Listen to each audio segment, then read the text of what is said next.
All right, y'all. I wanted to just do hopefully a quick video.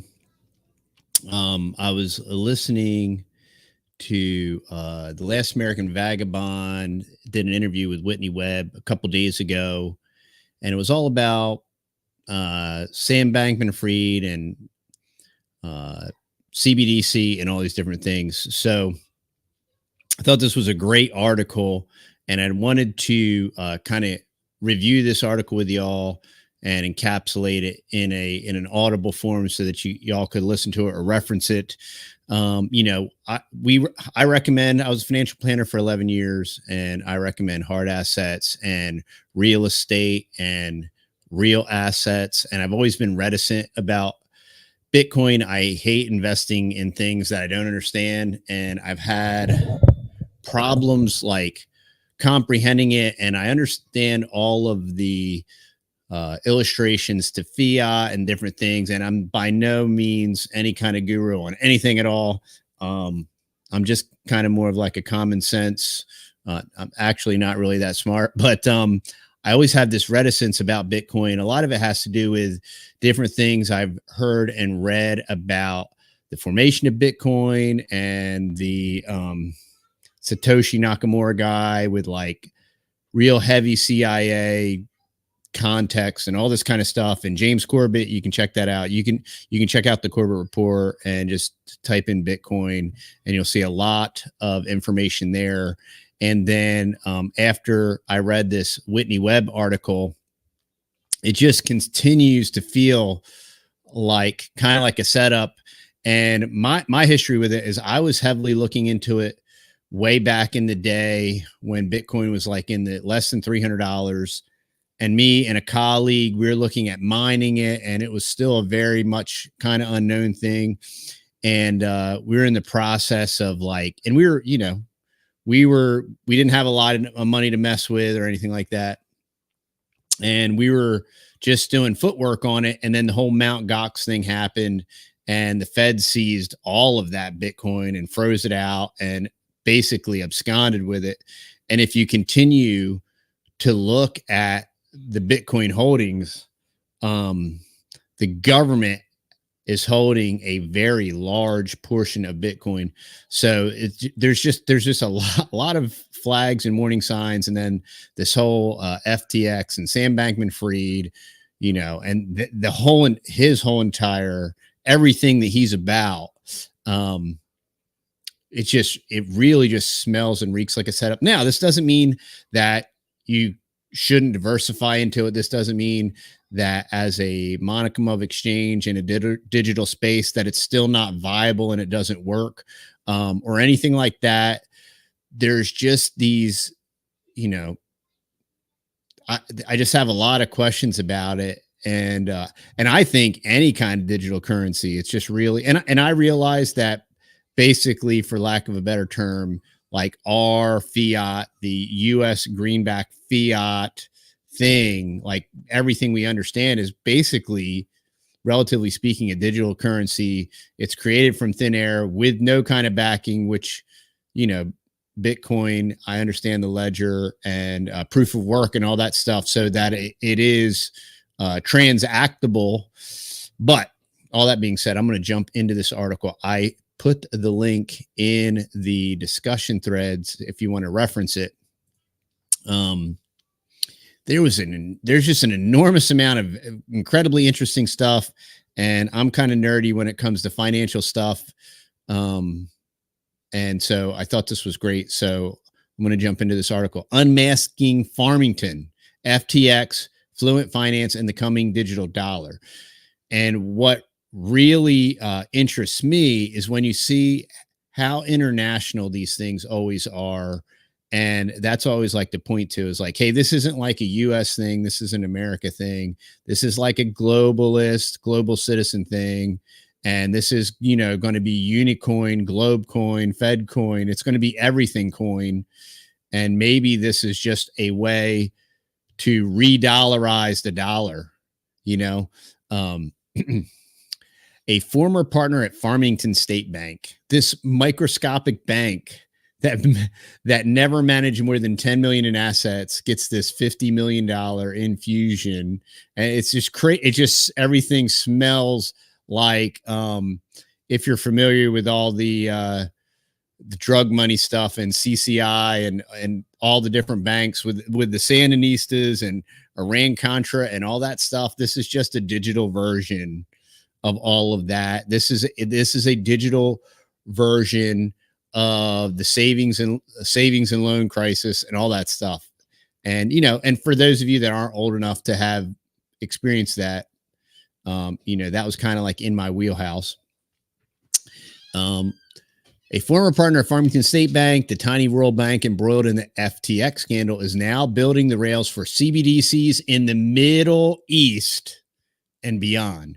Their recent activities may finally reveal the true motives behind Sam Bankman-Fried's and his allies' use of Farmington, with major implications for the coming digital dollar. So whenever you see, it just reeks like cardboard cut, like paper cutout front group, and Farmington just reeks of some kind of like Fed op, and it's crazy. And of course, the beat goes on. It continues to. It's unreal. One of the oddest and most mysterious relationships that emerged out of the collapse of FTX last year was Alameda Research's unusual relationship with Farmington State Bank, one of the smallest rural banks in the United States that came under the control of Gene Chalopin in 2020. Chalopin is best known as the chairman of Deltec, one of the main banks for Alameda Research, FTX trading arm that played a central role in its collapse. So Alameda was run by Sam Bankman-Fried, microdosing girlfriend, and all these weird autistic twerker, goofy, MK Ultra people that are running this whole thing, and they look like bridge dwellers. And yeah. So, interestingly, Noah Perlman, a former DOJ and DEA official who is now chief compliance officer at Binance and the son of Effrey McJeffstein associate and musician Itzhak Perlman, was also listed as a director of FBH Corp and has never publicly explained his connection with a Chalopin-controlled entity. So like there's always all these like usual suspects. It smells really bad.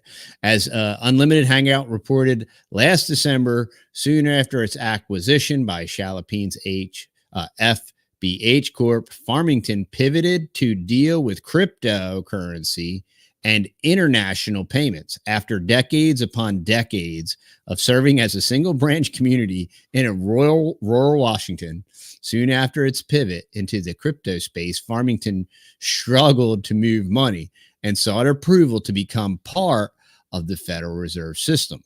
It also changed its name from Farmington State Bank to Moonstone.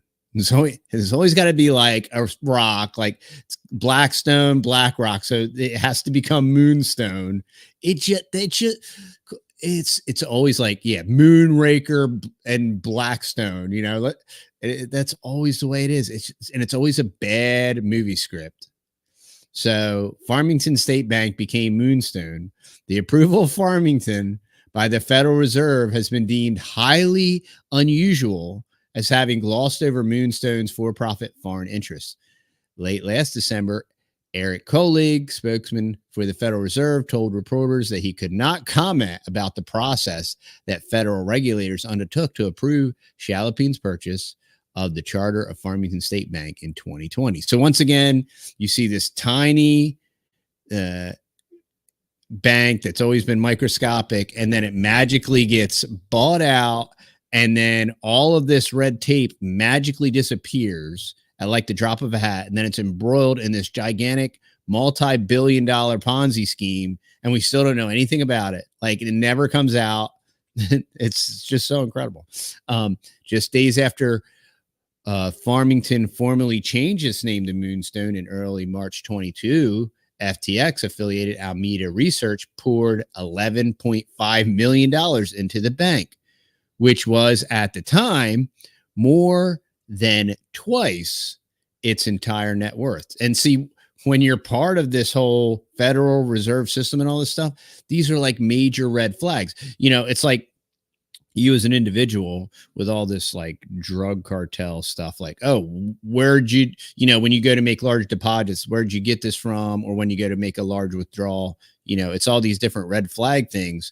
Well, that's a massive red flag that would immediately generate scrutiny unless it was a cutout and it just had the rubber stamp and it says, hey, you don't look at this thing, you don't know about it, it doesn't exist, kind of thing, which is usually how these things work.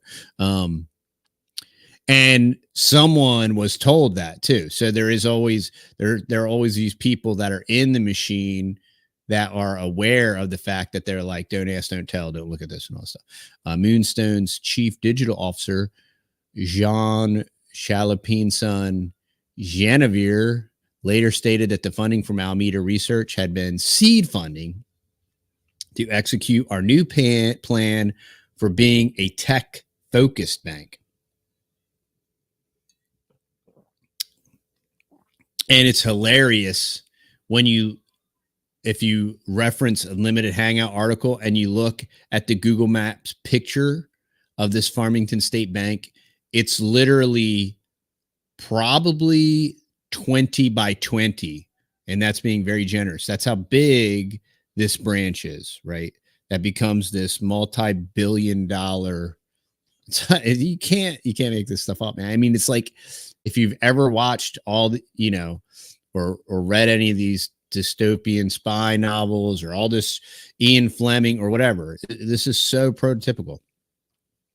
Upon Almeida's taking a stake in the bank, Jean Chalopin stated that this move signifies the recognition by one of the world's most innovative financial leaders of the value of what we're aiming to achieve. This marks a new step into building the future of banking.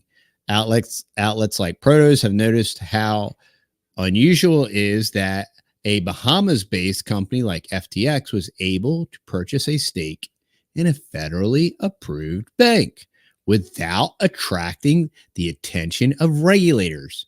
Not only, this magically gets bought up, it gets converted, and then all of this cash gets infused. Like all of those things should have been different red flags, and it just totally goes under the radar.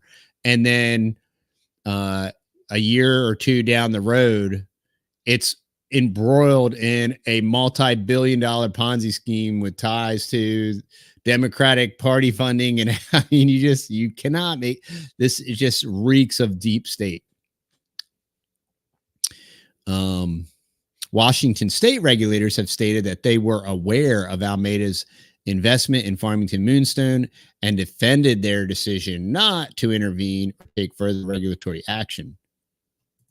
Yeah, and I love how after the fact, this is always the way it is with regulation, government, and even state regulation. After the fact, that when all of the nefarious activity takes place, it's still nobody ever cops to it. Nobody ever says, oh, we should have known better. We should have looked harder. No, it's always like, no, we stand by our decision, and lots of little people lost billions of dollars, but we don't care because none of the regulations are to protect anybody. It's the regulations are always there to protect the interests of the multinational corporations and the bankers, the international banking cartel.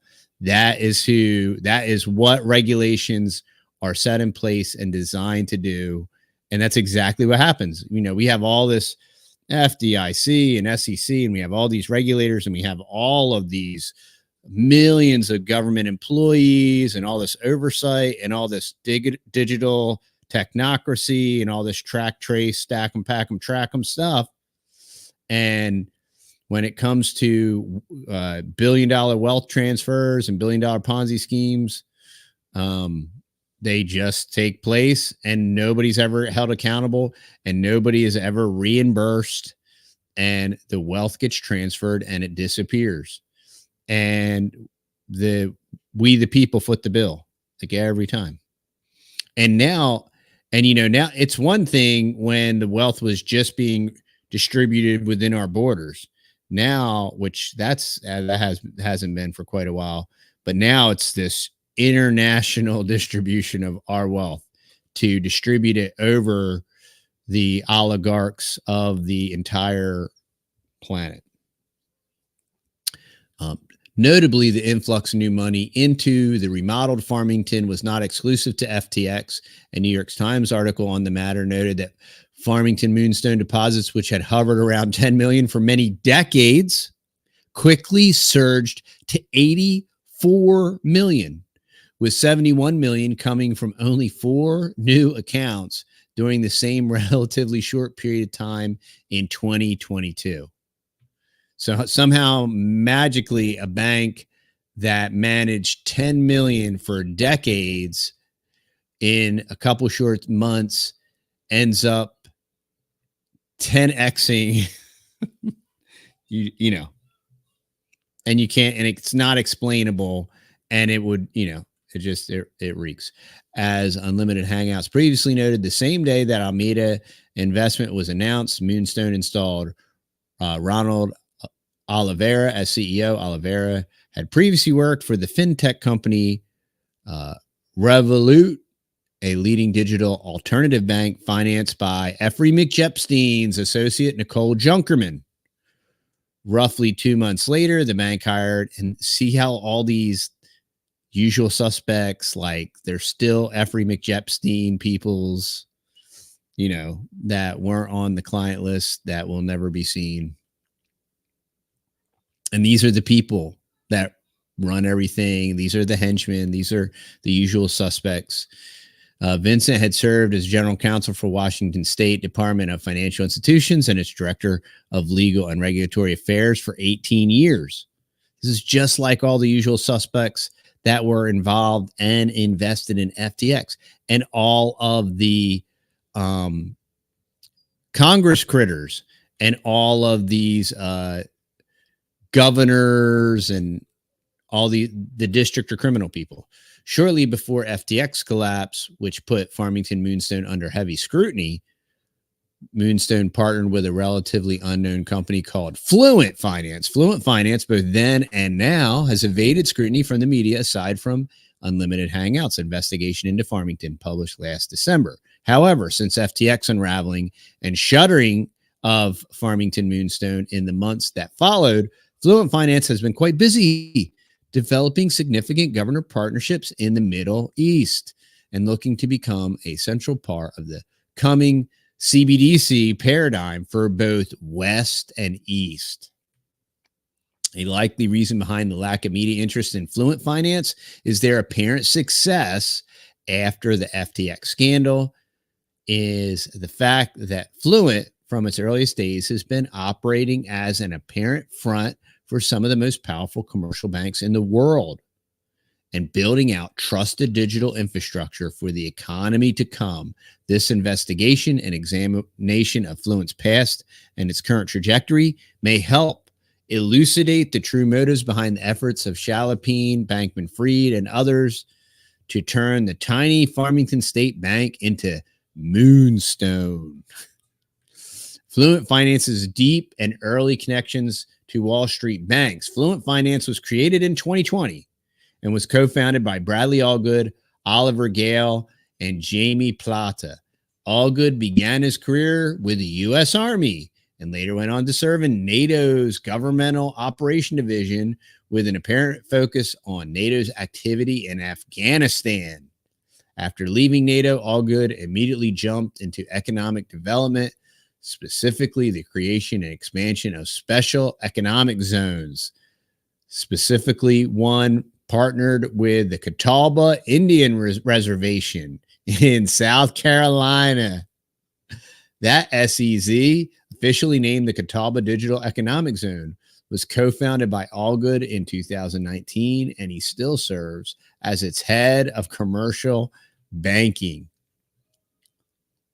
Sitting on just 2 acres of land, the zone aims to become the worldwide registration hub for crypto companies.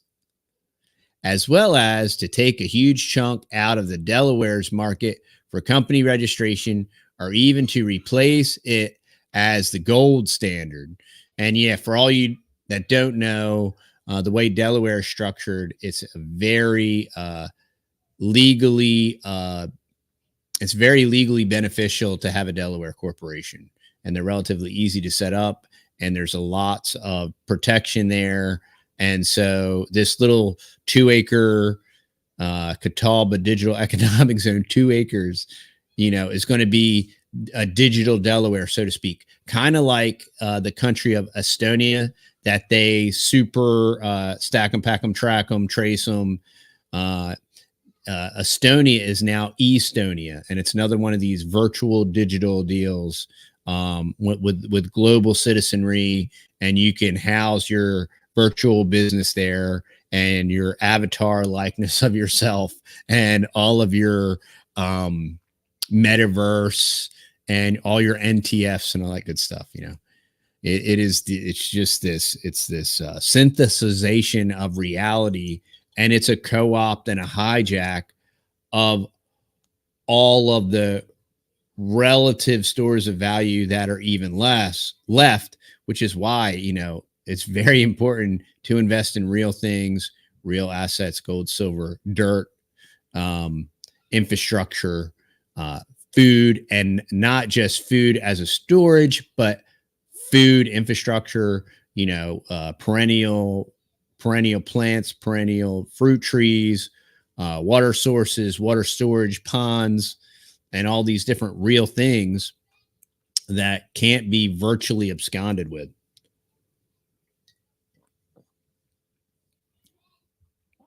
The zone is backed by a venture capital firm tied to Bradley Tusk, the former deputy governor of Illinois under disgraced former Governor Rod Blagojevich. That was Obama's buddy, Crazy Rod, that went to jail, and then they came back.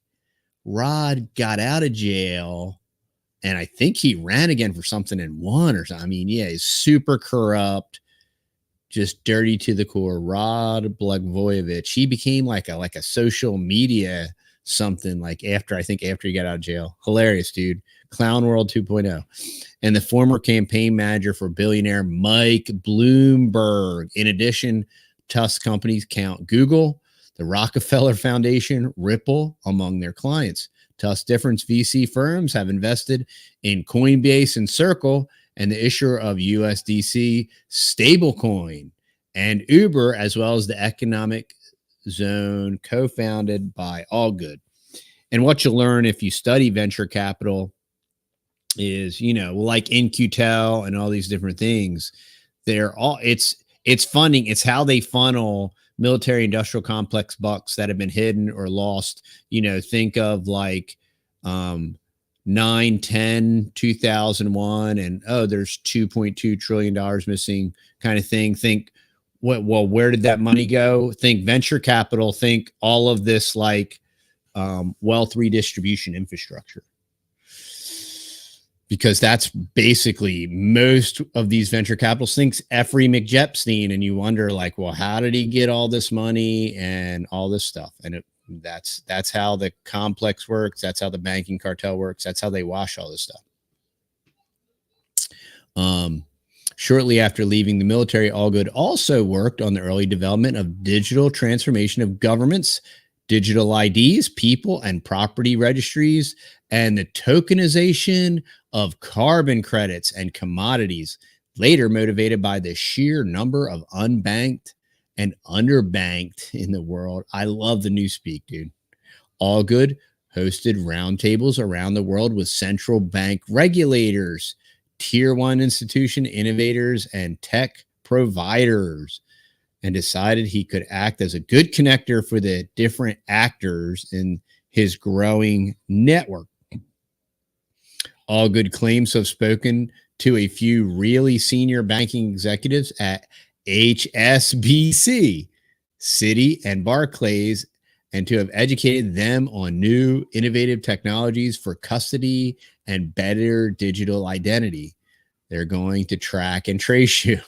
After building a team of these senior bankers from tier one financial institutions, Allgood and his team went out into the market and started servicing the cryptocurrency space and helping innovative companies find homes and large core banking systems and tier one financial institutions. While working with these various titans of finance and guiding their views into the future of banking, Allgood met his co-founder of Fluent Finance, Oliver Gale, and Jamie Plata. Oliver Gale is one of the co-founders of this central bank digital currencies, having pioneered the first CBDC project in the Eastern Caribbean. And per Allgood, Gale went on to do them in Nigeria and help create the highly controversial Naira. Gale notably describes himself as the inventor of CBDCs and has previously collaborated with the UN, MIT, and IMF. Jamie Plata, Fluent's other co-founder, did the core banking systems of the Eastern Caribbean Central Bank during the first CBDC launch. Aside from Gale and Plata, Allgood has revealed that other top Fluent Finance executives who are not listed on the company's website hail from the Wall Street Titan City, with the company's CFO being the CFO of Citi of all of Latin America and its COO being one of the most senior managing directors from Citi.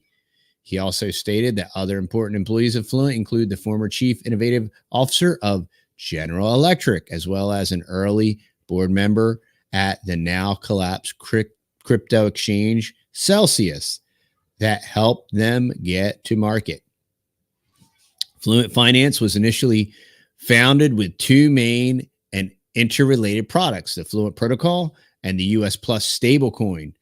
Fluent has described the Fluent Protocol as the financial network that seamlessly bridges traditional finance and digital assets, while US Plus is a bank-led US dollar pledged stablecoin built on principles and designed to be forward compatible with CBDC initiatives.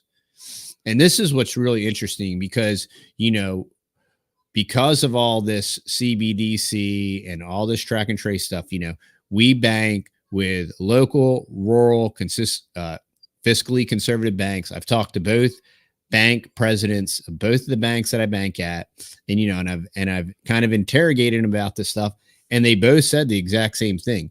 They said, look, they're test ballooning this stuff and they can't get it to work. They cannot get the CBDC to work and integrate with all these different, they can't get it to work with Swift and they can't get it to work. And at a minimum, they both told me relatively the same thing. They said, at a minimum, this thing is 10 years out. Now, basically to reduce what Limited Hangouts is talking about, what they're explaining is that the use of these ETFs and stable coins, it's going to be an end around because these other products, they're more usable within the existing system and infrastructure, and they're still programmable, so you can shut them on and off. So it could very well, these different types of cryptos and stable coins are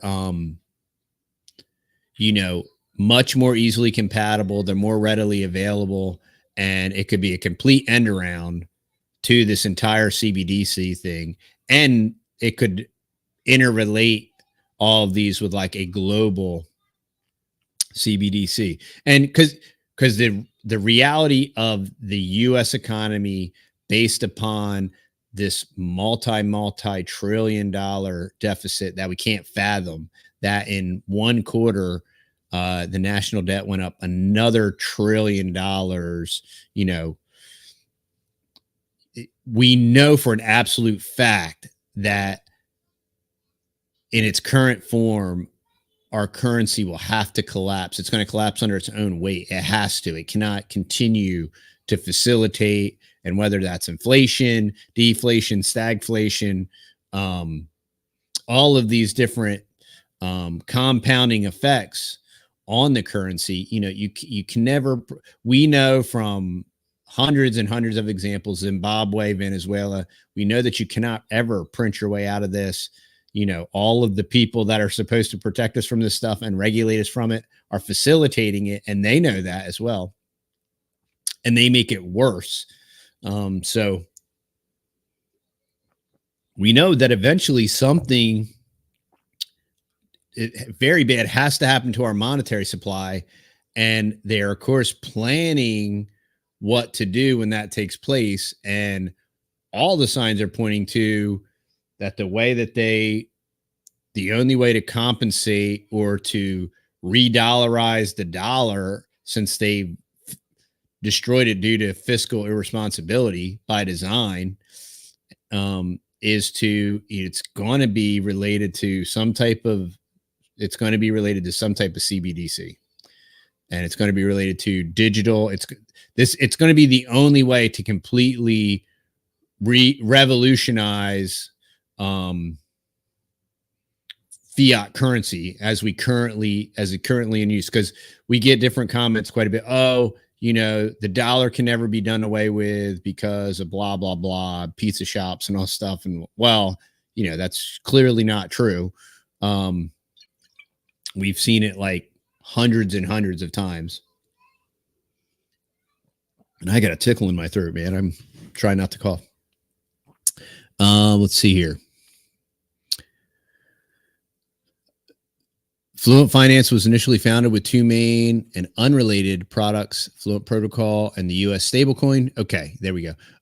When we examined stablecoins, we knew that the lack of institutional uptake of the technology was due to risk, explained Allgood. With that in mind, when we approached the design of US Plus, we did so in terms of de-risking. We knew we needed to provide real-time and transparent reserves monitoring. Fluent's answer to providing the reserve metrics needed to tap into the heavily regulated traditional finance market emerged through its partnership with Chainlink in September of 22. And Chainlink's another crypto. Chainlink is a blockchain oracle network, meaning it connects blockchains to external systems. It was launched in 2017 on the Ethereum blockchain and later registered in the Cayman Islands as Smart Contract Chainlink Limited, SEZC, in March of 19. In December 21, the former Google CEO Eric Schmidt, there you go, smart city extraordinaire himself, who's buying up New York City and going to turn it into like a dystopian 15-minute whatever, who has unprecedented control over the Biden administration's tech policies, joined Chainlink Labs as a strategic advisor. At the time, Schmidt commented that it has become clear that one of blockchain's greatest advantages, a lack of connection to the world outside itself, is also its biggest challenge. Fluent's partnership with Chainlink dealt with regulatory necessities by providing a reliable way for the Fluent protocol to access real-time off-chain data from external sources. Fluent's goal was and is to provide proof of the size, performance, and risk of its asset reserves in order to meet its stablecoin protocol liquidity requirements. Reliable confirmation and publishing of the state of these reserves was seen as crucial by Allgood and other as Fluent in order to manufacture trust from both retail users and membership banks. Fluent is far from the only partner of Chainlink working on providing trusted stablecoin reserve architecture. Among those is Paxos, the former issuer of the Binance BUSD, and their own PAX, and who recently began providing infrastructure for PayPal's their stablecoin, PYUSD. Payox relied on Chainlink to provide on-chain proof of reserve data feeds for Paxos assets, ensuring verification that Pax tokens are one-to-one backed by US dollars. So, you know, I think basically the way they're going to fix this is they're just going to reverse that. And that's the way they're going to de-dollarize. And I'm not saying they're going to use chain link, but this is clearly what it appears is happening. This was taken a step further with their gold-backed PAX-G tokens, in which Chainlink claimed to be able to provide verification of off-chain physical gold bars held in Pax's custody. Yeah, just like all of the gold that's at Fort Knox, right? I'm sure. Another Chainlink partner is the Xinfin network. It's also known as the XDC network, which uses Chainlink's price reference data framework to introduce price feeds for major national currencies such as the Hong Kong dollar and the Singaporean dollar and the United Arab Emirates dirham. In October 22, Fluent Finance announced a partnership with Impel to bring its US Plus stablecoin to the XDC network. This stuff spins my brain. There is so much synthetic, artificial, and that's what's else is wild about all of this crypto is there's these gigantic infrastructures. And if any of y'all can just remember, like pre-08 with all the collateralized debt obligations and the credit default swaps, I mean, this is just a different variation of all of this synthetic infrastructure. It's so crazy. We watched that gigantic crash in 08, and then we're going to watch it again. And fascinating. So buy yourself some dirt and some fruit trees. That's my recommendation. Like, buy yourself some dirt. Okay. And buy yourself infrastructure, buy yourself a tractor. But I'm not a financial planning expert, but it's just a good idea. Buy yourself a bulldozer or a track hoe, what we call a front end loader or whatever. We call it a track hoe down here. Get your track hoe. Fluent Finance announced a partnership with Impel to bring its stablecoin. Okay. Impel itself is a startup birthed out of Xinfin Fintech, led by CEO and founder Troy S. Wood. The company boasts a team of advisors, including XDC network co-founders Ritesh Kakad and Atul Kalkadi, in addition to longtime Swift employee Andre Casterman. Of course, you want Swift guys in there because you want it to be able to communicate with the Swift. This way it can be an end around and it can piggyback off the current Swift system. In March of 21, Xinfin leveraged the DASL crypto bridge designed by Lab 577 to bring their XDC token to R3's Corda blockchain. R3 began as a consortium of banks and is not only closely connected to Fluent Finance, but also, as will be discussed shortly, is also a major driver of CBDC and stablecoin development globally. Before this XDC Corda bridge was created, there was no liquidity or token value on the R3 Corda network. This bridge opened up the opportunity for traditional financial institutions, such as those that fund R3, to interact with cryptocurrency indirectly without having to operate on unregulated public networks that could land them in hot water with regulators. It also gives access to those already utilizing Ethereum-based tokens to the business networks and the financial institutions on the Corda network.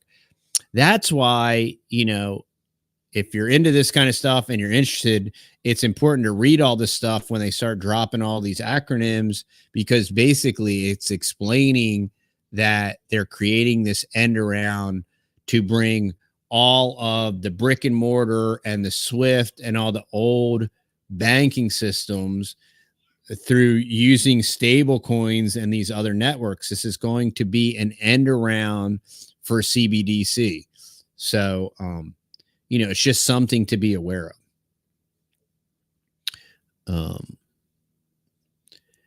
XDC co-founder and Impel advisor Atul Kakadi remarked that both government regulators and commercial banks have settled on XDC and Corda as the means through which many major banks would access blockchain technology.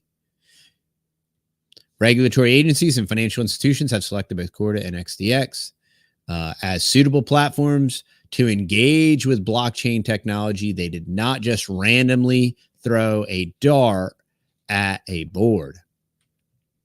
Fluent meets Moonstone. In late October 22, Fluent Finance, now deeply ensconced in the Web3 ambitions of major commercial banks, announced its partnership with Farmington Moonstone. In a press release on the partnership, Fluent wrote that Moonstone will be custody partner in Fluent's growing network of banks, with plans to expand into a full node member soon, which would allow Fluent and Moonstone to connect the traditional financial system to the emerging Web3 economy. So you continue to see this end around to bring mainstream current banking onto the blockchain, which once this becomes completely digitized and it is programmable, you can flick it on and off with a switch and attach a social credit score. And if you eat too many steaks that week, you can't spend your money. That's what this is all about. This is all about control. It's not about autonomy. It's not about privacy. You know, the blockchain isn't like this autonomous thing. And there's all these workarounds. And this is why, to me, these are the concerns I have.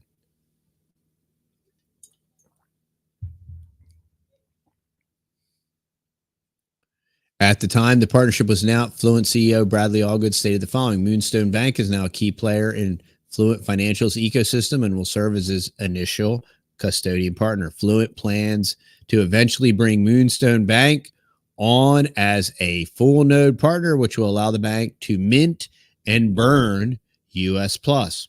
Collaborating with Moonstone is incredibly exciting and will help Fluent bring a safe and secure stablecoin to market while allowing for instant payments along with lower fees. You see, and see how that it's for your safety and convenience. It's for your safety, instant payments with lower fees. It's going to be quicker and cheaper. That's why all your stuff should be made in China. It's quicker and cheaper.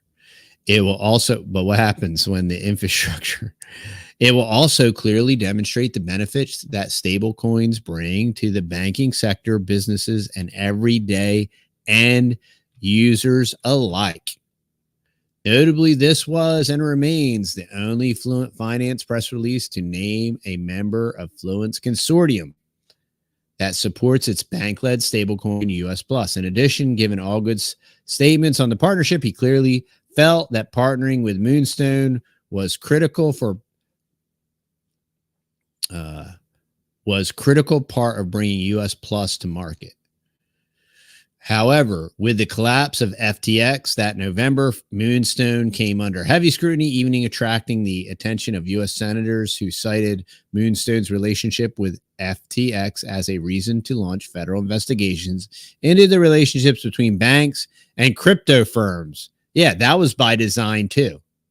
That was all by design. That's why they basically set that up to happen.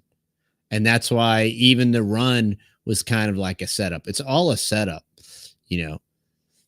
Once you understand the social engineers and the way they do everything, everything's by design. Everything's been a tabletop exercise that has been run. And, you know, these tabletop exercises go live. There's an inordinate amount of more great information in here. And it's talking about Fed Now.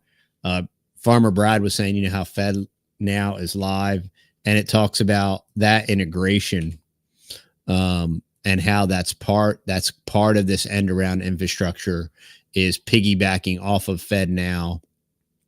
I'm going to drop and leave that article there. I really appreciate Whitney Webb's work and Unlimited Hangouts. Very interesting to note when T-Lab was interviewing her. I'm like, oh, let me go to their website. You know, I got home. I'm like, let me go to their website and I'll pull that article down.